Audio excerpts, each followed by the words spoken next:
ഇല്ല പിച്ചു ഓടിച്ചല്ലോ അല്ലേ? നല്ല ഡ്രൈവിംഗ് ആണ് അവൻ്റെ. നല്ലതായിട്ട് ഡ്രൈവ് ചെയ്യിപ്പിച്ചു. നല്ല സേഫാണ്. ഇതിപ്പോഴെന്നല്ല, ഏട്ടനുള്ളപ്പോൾ തൊട്ട് അവൻ തുടങ്ങിയതാണ്. അന്ന് 18 വയസ്സ് തികഞ്ഞായിരുന്നല്ലോ. നല്ല ഡ്രൈവിംഗ് ആണ് അവൻ. കഴിഞ്ഞ ദിവസം ഒരു സ്റ്റേറ്റ്മെന്റ് വീഡിയോയിൽ കണ്ടായിരുന്നു. സ്ത്രീകളാണെങ്കിൽ ആഘോഷമൊക്കെ ഉണ്ടാവുന്നത് എന്തിനാ പറഞ്ഞത്? സ്ത്രീകളാണെങ്കിൽ ആഘോഷം ഉണ്ടാകുന്ന ഒരു സ്റ്റേറ്റ്മെന്റ് ഞാൻ പറഞ്ഞത്. സ്ത്രീകളാണെങ്കിൽ പ്രഗ്നന്റ് ആകും എന്നേ പറഞ്ഞു. അല്ലാതെ ആഘോഷമാക്കുന്ന അത് ഞാനത് പ്രത്യേകം എടുത്ത് പറയാം.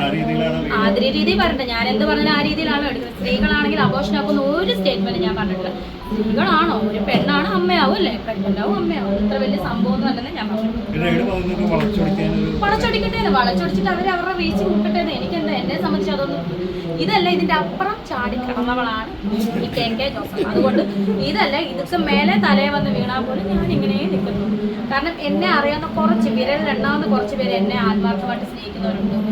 എന്നെ അറിയാവുന്ന ഒരു കുറച്ച് ആൾക്കാരുണ്ട്. അവർക്ക് എന്നെ അറിയാം. അതുകൊണ്ട് ഒന്നും വേണ്ട, എൻ്റെ മൂത്ത മകൻ എന്നെ അറിയാം. സോ അതുകൊണ്ട് ഇതല്ല, ഇനി പുതിയ ആഘോഷ കേസ് വന്നാലും ഇനി വേറെ ഇനി എന്ത് രീതി വന്നാലും ഞാൻ തകർന്നു പോകും.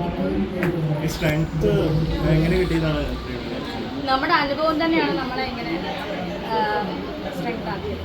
കാരണം ഒരുപാട് ഒറ്റപ്പെടലുകളും ഒക്കെ അനുഭവിച്ചിട്ട് തന്നെയാണ് ഇങ്ങനെ നിൽക്കുന്നത്. അല്ലാതെ ഏട്ടൻ മരിച്ചോണ്ട് ഞാൻ ഇങ്ങനെ ആയി വന്ന ആളല്ല. ഒരുപാട് പ്രശ്നങ്ങളിലൂടെ ഒക്കെ വന്നിട്ട് തന്നെയാണ്. പിന്നെ നമ്മളൊക്കെ മനുഷ്യരാണ് അല്ലേ? മനുഷ്യന്മാരാണ്.